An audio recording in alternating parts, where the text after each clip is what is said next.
Habacuc 2,4. Son cœur se gonfle, il n'est pas droit, mais le juste vivra en tenant ferme.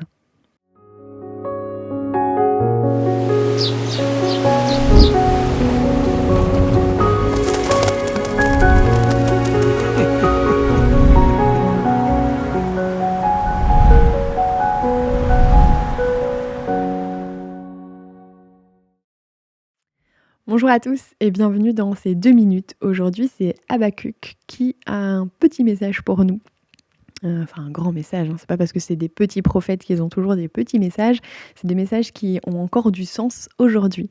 Et il nous apprend que finalement, on a un apprentissage, avec Dieu à faire, dans cette confiance, dans cette relationnel avec lui, puisqu'on pourra être chamboulé, on pourra vivre des incertitudes et des doutes, mais que c'est en tenant ferme avec lui, qu'on pourra continuer, d'avancer.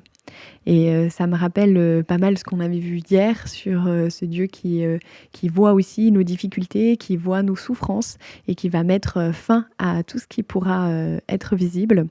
Mais ici, c'est aussi, ce Dieu qui chemine avec nous et qui n'a pas juste ce regard qui est contemplatif, mais ce regard qui me permet d'avancer et qui peut m'assurer de continuer, de faire, un pas, vers l'avant, de rester ferme, dans la foi.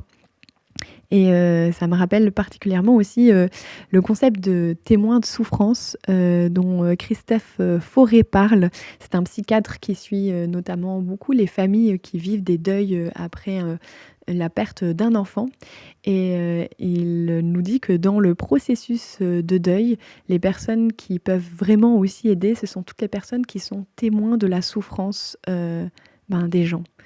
Et là, finalement, on a le plus beau témoin de la souffrance qui nous permet d'avancer dans nos incertitudes, dans nos injustices, dans tout ce qui peut se passer dans nos vies qui nous chamboule.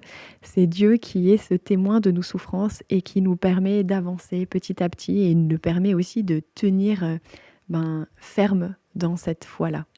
Alors que nous puissions avoir cette assurance qu'on a un Dieu d'amour qui voit ces souffrances-là et qu'il veut que nous avancions avec lui. Bonne journée à tous.